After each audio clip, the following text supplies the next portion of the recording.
It is great to be joined by Fox College Hoops bracketologist Mike DeCourcy. You can catch his bracket projections every Monday and Friday at CBB on Fox.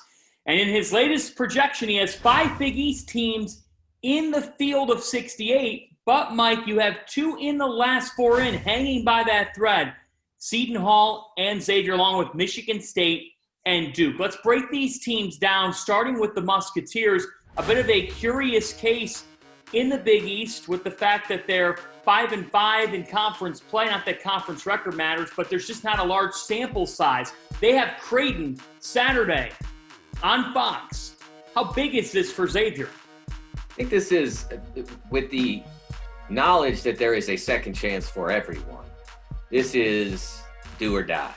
If they need the win against a high-quality opponent, if you get that, you add that to the Oklahoma non-conference win, and you have a pretty solid case as long as you avoid disaster, so to speak, in 2 road games to close at Georgetown and Marquette, neither of which is an easy game. But also, although neither would be a quad 1 game, they both would be a quad 2. So it would give you an opportunity to bolster your resume a little bit there, even though you're playing teams that are not that are sub 500 opponents. So I do think that Xavier has to close 3-0. If you're at the edge of the bracket where they are, it's possible for teams to fall behind you, but only if you keep your record clean from here. And as I said, I think they really need that second signature victory to go with the Oklahoma game. And if they were able to get it, then that would be great for them. But for Creighton, Creighton's fighting for a pretty high seed at this point. So I suspect the Blue Jays are going to bring their A game. Wednesday night, FS1, this is next week. Now, Seton Hall's going to welcome in UConn. And for the Pirates, I would imagine you've got the same frame of mind with the fact that they need to go 2-0 over Connecticut and St. John's in their final week. Yeah, same theory, really. Although if things broke a certain way, it's not totally impossible for Seton Hall's game against St. John's on the road to be a quad 1 win.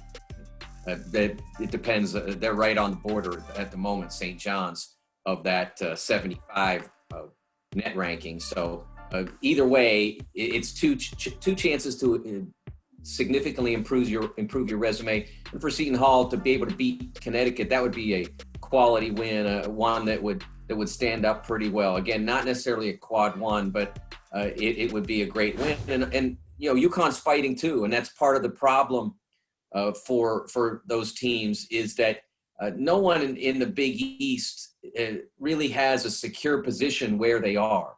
If you're playing Villanova still thinks they can be a 1, and they're not wrong. If you're playing Creighton, they're in that 3 to 6 range, and there's a big difference between that. So certainly Creighton doesn't have any reason to relax. And then for everyone else, it's a scramble to stay on the bracket. How much has your thought process changed when evaluating UConn with James Bouknight in the equation? You know, I've spoken to a lot of people around UConn, fans, media, different people, you know, that feeling that, hey, you know, they have him now, so they're 7-2. So look, they're definitely a tournament team. And my response is, look, I think that at their best with James, they have a chance to be really good. But they've only played 9 games with him, and they're 7-2 in those games, and that's a nice record. But both of their losses are against. I mean, with James, they've lost 2 of their 3 most difficult games. So if you want James Bouknight to be a difference maker for you in the selection process, you have to be terrific with him. And they've been very good, maybe. 7-2, like I said, not bad, but not, oh my goodness, they're so much better or so much different. That's where beating Seton Hall comes in. That's where closing 4-0 comes in. Okay, you drilled Georgetown in the second half the other night. That's what I'm talking about. Now you have to do that 3 more times for 40 minutes, and then all of a sudden you can say, see how much better we are with James? Yeah, that's the case. They have Marquette Saturday on Fox. It's a game that for UConn's push here, they are going to need, even though Marquette beats North Carolina, metrics-wise, from a quadrant standpoint, it's a game that UConn needs to take care of business of in stores. Big East tournament is March 10th to the 13th. And I'm always fascinated, Mike, on how bracketologists view these conference tournaments, because we've heard the selection committee say at times that it doesn't carry as much of an impact as one might think with a team's seed line and with what happens. How much do you think, based on your projections, one would think that the Big East tournament and a quarterfinal win or loss could impact whether a team just makes it in or finds themselves on the outside? Well, as I said, for teams like Xavier and Seton Hall, you're on the very edge, and I'm not sure that I wasn't generous there. And part of my thought process was, well, they've been in the whole time. They have huge games coming up. Let them figure it out. Let them play it. If they're going to lose that Creighton game at Xavier, then it's not a hard call for me. If they're going to lose that UConn game for Seton Hall, it's not a hard call for me. I rather than go ahead and move them out myself, I felt like they've been in that neighborhood for a long time. Let them move themselves out, or let them move in more permanently. And so that's where they are. So those games are important. And I think that when you get into the Big East tournament, it's the same concept. I think part of the reason the committee says it's not as important as you think is because there are a lot of people out there who think it's almost everything, that the games count for 2 or something like that. They are 1 out of, in an ordinary year, they're 1 out of 35. In this particular year, they might be 1 out of somewhere between 20 and 28.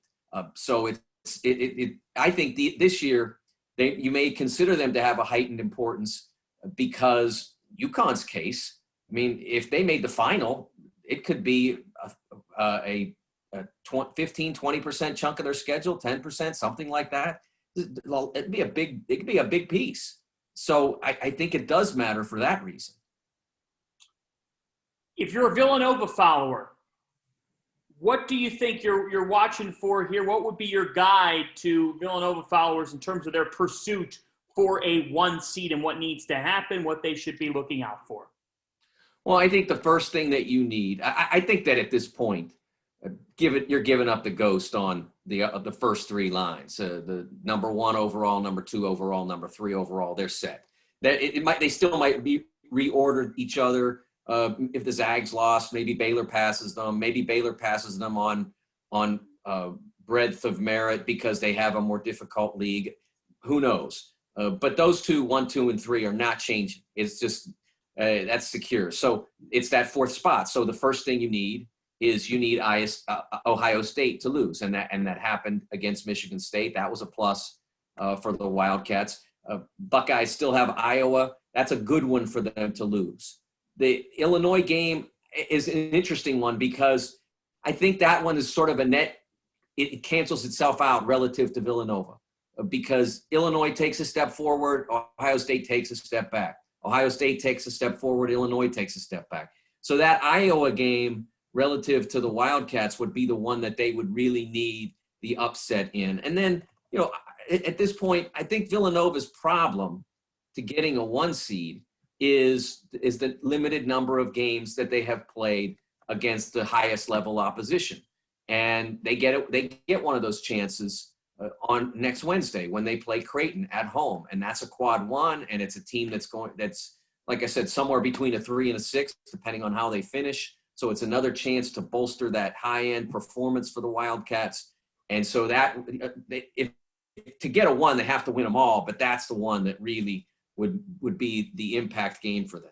The unique thing there is, of course, Creighton is pursuing that 3 or that 4. If Creighton were to go on the road and complete a sweep of Villanova, it would be big for a variety of reasons for a Blue Jays team that has just been so consistent and really has not had, knock on wood, COVID-19 problems here this season. And it'll be interesting to see what happens here down the stretch. Certainly, Mike, a lot of Big East followers are going to be on the edge of their seats if they weren't already.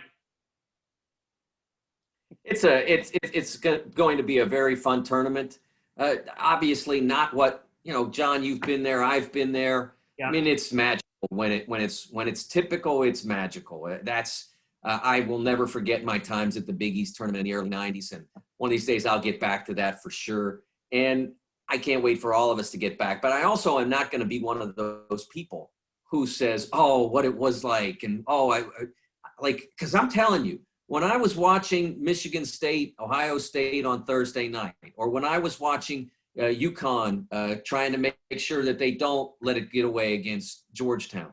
I mean, for me, watching James Bouknight, I'm really more watching James Bouknight than I am the person in row D3. I love being the person in row D3, and I love hearing them. But when I'm watching sports in the environment, it's still, for me, I'm still laser focused to the floor, and I can still appreciate at the highest level. You get row A1 in our book, Mike DeCourcy. Thanks.